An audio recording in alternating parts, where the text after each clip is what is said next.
자, 오늘 주시는 말씀은 디모데전서 2장입니다.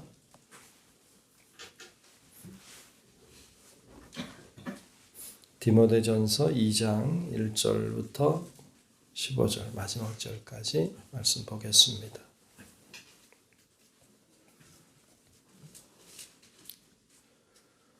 디모데전서 2장 1절부터 끝절까지 말씀 다 찾으신 줄로 알고 교독하며 말씀을 보겠습니다.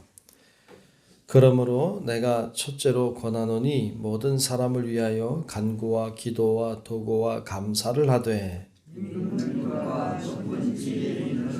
사람을 위하여 하라. 이는 우리가 모든 간구와 함으로 고요하고 편안한 생활을 하려 함이라. 이것이 우리 구주 하나님 앞에 선하고 받으실 만한 것이니 하나님은 모든 사람의 구원을 받으며 진리를 아는 데에 이르기를 원하시느니라. 하나님은 한 분이시요 또 하나님과 사람 사이의 중보자도 한 분이시니 곧 사람이신 그리스도 예수라. 그가 모든 사람을 위하여 자기를 내 손으로 주셨으니 양이 우리를 신신 증거이니라. 이를 위하여 내가 전파하는 자와 사도로 세우심을 입은 것은 참말이요 거짓말이 아니니 믿음과 진리 안에서 내가 이방인의 스승이 되었노라. 그러므로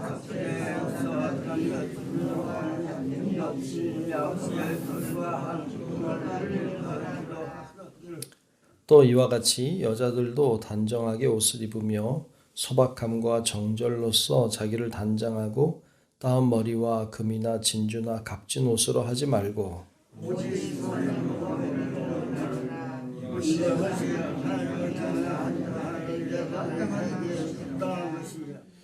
여자는 일체 순종함으로 조용히 배우라.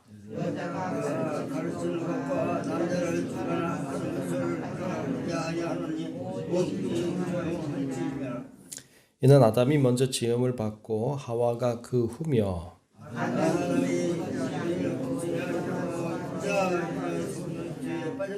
함께 봅니다. 그러나 여자들이 만일 정숙함으로써 믿음과 사랑과 거룩함에 거하면 그의 해산함으로 구원을 얻으리라. 아멘. 네, 오늘도 주님의 크고 놀라우신 은혜가 우리 모두와 함께 하시기를 축복합니다. 아멘. 아멘. 네, 오늘 2장 말씀을 보았습니다. 디모데에게 보낸 편지입니다. 바울이 디모데에게 보낸 편지인데 오늘 말씀해 보면 1절에 이렇게 말씀했습니다. 1절을 다시 보겠습니다. 1절 보면 그러므로 내가 첫째로 권하노니 모든 사람을 위하여 간구와 기도와 도고와 감사를 하되 그랬어요. 모든 사람을 위해서 간구해라, 기도해라, 도고해라. 도고라고 하는 건 중보기도를 가리켜요. 그러니까 중보하며 기도해라, 또 감사를 하라. 그렇게 말씀하고 있습니다. 이게 첫 번째로 권하는 것임을 말씀했습니다. 편지를 쓰면서 앞에는 이제 개괄적인 이야기를 중요한 이야기를 했고 그리고 권면하는 이야기 첫 번째는 기도하라는 거예요. 이 권면이 우리를 향한 기도로 권면으로 들으시길 축복합니다. 하나님이 우리를 향해서도 기도하라 그러셨어요. 여러분, 우리가 기도한다고 하는 것은 하나님이 몰라서 하는 거 아닙니다. 알지만 하나님은 기도하기를 원하셨어요. 왜냐하면 교제하는 거예요. 주님과 교제하는 겁니다. 그러니까 꼭 하나님이 다 아는데 기도하나 이렇게 말하는 사람도 있더라고요. 잘 몰라서. 그렇죠. 다 아시지만 하나님과 함께 시간을 보내는 거예요. 하나님과 함께 교제하는 거예요. 사람들도 그렇잖아요. 이렇게 친해도 오랜만에 만나면 사실 좀 할 말도 별로 없고 반갑긴 해도 그냥 조금 어렵죠. 낯설죠. 늘 자주 보는 사람은 늘 친밀하죠. 그래서 그 하나님도 이렇게 자주 이렇게 보는 거거든요. 그럴 때 사귐이 깊어지죠. 그러니까 우리도 하나님께 기도한다고 하는 것은 주님을 만나고 교제하는 거예요. 그러니까 주님을 잘 만나고 또 자주 만나고 또 깊이 있게 만나는 건 참 주님과의 관계에 있어서 소중한 것이죠. 그래서 여러분 주님과 잘 만나는 기도가 생활화 될 수 있기를 축복합니다. 참 가까운 사람은 늘 만나는 사람이죠. 그래서 그게 참 중요합니다. 하나님이 오늘 말씀이 우리들에게 기도하라 그러셨어요. 근데 오늘 2절에 보면 특별히 이렇게 이들을 위해 기도하라고 했어요.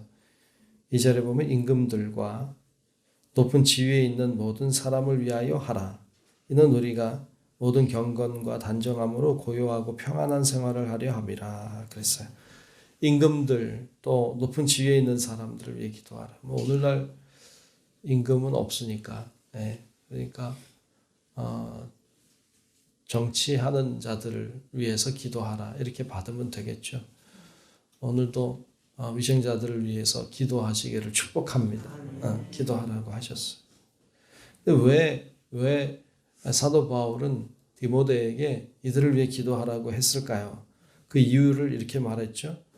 우리가 모든 경건과 단정함으로 고요하고 평안한 생활을 하려 함이라 그랬어요. 당시에는 박해가 있던 때죠. 그러니까 핍박과 박해가 있는 때였기 때문에 임금을 위해서 정치하는 자들을 위해서 기도해야 평안하다. 그래서 그들을 위해서 기도할 것을 권면하고 있죠. 뿐만 아니라 4절에 가면 그 이유를 이렇게 설명하는데 하나님은 모든 사람이 구원을 받으며 진리를 아는 데에 이르기를 원하시느니라 그랬어요. 여기서 모든 사람 안에는 임금도 들어있고 위정자들도 들어있죠. 그러니까 그들도 다 구원함 받기를 주님께서 원하신다는 거예요. 근데 여러분 생각해 봐요. 박해하는 자잖아요. 나를 괴롭게 하고 나를 죽이려고 하는 자를 위해서 기도하라는 거잖아요. 그들도 구원받기를 하나님 원하신다. 오늘날 우리들도 우리를 괴롭게 하는 사람이 있을 수 있고 나를 힘들고 어렵게 만드는 사람이 있을 수 있겠죠. 근데 그들을 위해서도 여러분 기도하시기를 축복합니다. 그들도 구원하는 것이 하나님의 뜻입니다. 그들도 구원받도록 해야 합니다. 그래서 우리가 하나님 앞에 기도할 때 하나님 이런 사람 때문에 힘들어요. 그런데 그도 구원해 주세요. 그들도 하나님 사람 되게 해주세요. 이렇게 위에 간구할 때 그때 그 사람도 구원받아 줬고 나도 그로 인하여 구원받게 되어 기쁨이 충만케 될 줄로 믿습니다. 그래서 우리가 기도할 때 나를 위해서 내가 좋아하는 사람 위해서 그렇게 기도하는 게 아니라 싫어하는 사람, 미워하는 사람을 위해서도 기도해야 돼. 그럴 때 그리스도의 평강이 우리 가운데 임하게 될 줄로 믿습니다. 자, 그렇게 쭉 이야기를 하고 가는데 8절에 가면 이렇게 말씀하고 있죠. 그러므로 각처에서 남자들이 분노와 다툼이 없이 거룩한 손을 들어 기도하기를 원하노라 그랬어요. 분노와 다툼 없이 거룩한 손을 들어 기도하라는. 당시에 남자들이 잘 다퉜나 보죠. 그죠? 분노가 일어나고 다투고 그랬나 보죠. 그러니까 그렇게 하지 말고 거룩한 손을 들어서 기도하라. 그랬어요. 남자들도 기도하라. 9절 이하에는 여자들도 기도하라는 내용이긴 해요. 그런데 좀 여자분들의 기분이 별로 안 좋을 수도 있는 내용들이 쭉 들어있죠. 뭐 조용히 해라 라든지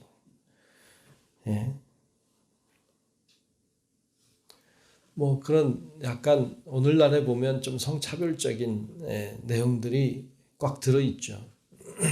요즘 젊은 사람들이 보면 성경이 참 나쁘다 그럴지도 모르겠어요. 그리고 여자분들은 뭐 남자를 주관하지 말라든지, 아담이 먼저 지음받았고 여자가 나중에 지음받았다, 여자가 죄를 졌다, 이렇게 표현하는 부분들이 좀 거슬리게 보일지도 몰라요. 근데 여러분 성경을 볼 때는 이게 왜 그렇게 기록됐는지도 봐야 돼요. 그러니까 이 성경의 말씀도 그 시대 속에 나온 거거든요. 그러니까 그 시대에는 여자라고 하는 존재가 남자의 소유물이던 시절이에요. 그러니까 그게 일반화되어 있는 시대에 쓰여진 것이기 때문에 이것을 오늘날의 기준으로 이것을 판단하면 말씀을 우리가 제대로 이해할 수 없어요. 이 말씀은 그 시대에 쓰여졌어요. 그러니까 그 시대의 눈으로 해석을 하고 거기서 의미하는 바가 무엇인지 오늘의 시대에 반영해내는 일이 중요해요. 그냥 성경에 있는 글자라고 해서 그냥 다 그렇게 해석하면 안 돼. 나 때때로 어떤 집에는 이것 때문에 싸웠다는 얘기도 들었어. 예. 부부싸움하다 성경에 봐라 말이지. 조용히 하라 했다. 조용히. 그러니까 여자 화가 나가지고 싸움하고 신앙도 잃어버리고. 그러지 말고, 이거는 그 시대에 쓰여진 글이니까 그 시대에서 이 글이 왜 어떻게 어떤 배경하에 쓰여졌는지를 보고, 그리고 오늘의 시대에 어떻게 이 말씀을 받아들이고 반영할 것인가를 잘 해석해내는 일이 중요하죠. 그러니까 말씀을 항상 그렇게 봐야 돼요. 이 말씀은 여자가 이제 남자의 그 재산처럼 보여지던 때예요. 그리고 이 당시에 그 공동체가 있었죠. 그러니까 이 디모데 전서를 쓰고 있을 때 그 공동체, 물론 디모데에게 보낸 것이지만 그 교회에 문제가 있었던 것으로 보여요. 여자들이 많이 있었던 것이고, 그리고 그 여자들이 문제를 일으키고 있던 때인 거죠. 그러니까 그런 때에 여자들에게 향하고 있는 말씀이에요. 그러니까 그 시대에 그 교회에 여자들이 남자보다 훨씬 많았고, 그리고 그 여자들이 서로 다툼이 있고 갈등이 있고 서로 질서가 없이 하던 때입니다. 그러니까 그런 때에 지금 이 말씀을 하고 있는 거예요. 그러니까 그들을 향한 책망의 소리를 하고 있는 거죠. 그리고 또한 여기서 말하고 싶은 것은 교회 안에 질서를 말하고 싶은 거예요. 교회 안에 이러한 질서들이 있고 질서들을 지켜서 순종해야 될 자들에게 순종하고 따라야 될 자를 따라야 한다. 그렇지 않으면 교회가 어렵고 혼란하게 된다는 이야기를 하고 있는 겁니다. 한마디로 얘기하면 교회 질서에 대한 말씀이에요. 교회에도 질서가 있어요. 그리고 질서가 있어야 돼요. 그것은 교회만이 아니라 가정에서도 그렇고 사회나 어떤 공동체에서도 그래요. 질서를 잃어버릴 때 거기는 은혜도 없어요. 거기는 사랑도 없어요. 거기는 발전도 없어요.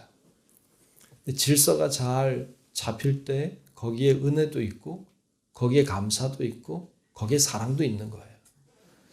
교회 안에는 그런 질서들이 참 필요하거든요. 오늘날 우리 사회가 복잡하고 우리 사회가 힘들어지는 이유 중에 하나는 질서가 사라져서 위도 없고 아래도 없고 앞도 없고 뒤도 없어요. 그러다 보니까 사회가 자기 원하는 대로 하는 시대가 돼버렸어요. 이게 자유라고 말하지만 실제는 자유가 아니에요. 자유는 질서가 있을 때 자유가 아름다운 거예요. 질서가 사라진 자유는 혼란하고 복잡하고 어려워지는 거죠. 그래서 교회 안에 질서에 대한 말씀으로 여러분 받으면 좋겠어요. 그래서 교회를 위해서도 기도할 때 교회가 바른 질서 안에 잘 세워지기를 간구할 수 있기를 축복합니다. 오늘 말씀은 기도에 대한 말씀을 했습니다. 여러분 기도하면 좋겠고 오늘 특별히 수능을 보는 날이잖아요. 그래서 우리 특별히 새벽에도 여러분 기도하실 때 다음 세대를 위해서 기도하면 좋겠어요. 여러분 자녀들 또 수능 보는 친구들 위해서도 기도해 주시고 그리고 수능을 보지 않는 친구들을 위해서도 기도가 필요해요. 그리고 또 이제 새로 이제 올라오는 이제 고3이 되는 친구들도 있고 또 이제 청년들도 있고 다 그래. 다 후손들은 다 소중해요. 그래서 여러분 위해서 오늘 이 새벽에 특별히 기도하는 시간이 될 수 있기를 주님의 이름으로 축원합니다. 기도하겠습니다. 은혜로우신 우리들의 아버지 하나님, 주의 놀라운 사랑과 은혜 속에 저희들이 살아가고 있음에 감사합니다. 오늘 기도하라고 하신 말씀을 들었습니다. 주님 앞에 간구하고 기도할 때 정말 우리 위해서 기도할 뿐 아니라 위정자들을 위해서 기도하고 교회의 질서를 위해서 기도하고 뿐만 아니라 오늘 특별히 수능 보는 날인데 귀한 학생들을 위해서도 기도하오니 성령님 임하여 주사 귀한 주님의 자녀들이 정말 이 시험을 통하여서 더 든든하게 세워지게 하시고 또 더욱 믿음으로 나아가는 기회가 될 수 있도록 하나님 인도하여 주옵소서.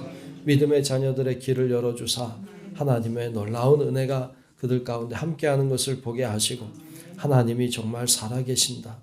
하나님이 정말로 역사하시는구나 깨닫고 주님 만나는 기회도 되게 하여 주옵소서. 하나님 오늘도 간구하는 우리의 기도를 들으시고 이 새벽에 하나님 앞에 나온 주의 자녀들 위해 큰 은혜를 더하여 주사 늘 주님 안에서 복된 길을 걸어가도록 역사하여 주옵소서. 오늘도 주님이 동행하는 삶 살기를 원하옵고 살아계신 예수님 이름으로 간절히 기도하옵나이다. 아멘. 하늘에 계신 우리 아버지여 이름이 거룩히 여김을 받으시오며 나라가 임하시오며 뜻이 하늘에서 이루어진 것 같이 땅에서도 이루어지이다. 오늘 우리에게 일용할 양식을 주시옵고 우리가 우리에게 죄 지은 자를 사하여 준 것 같이 우리 죄를 사하여 주시옵고 우리를 시험에 들게 하지 마시옵고 다만 악에서 구하시옵소서. 나라와 권세와 영광이 아버지께 영원히 있사옵나이다. 아멘. 주옵소서.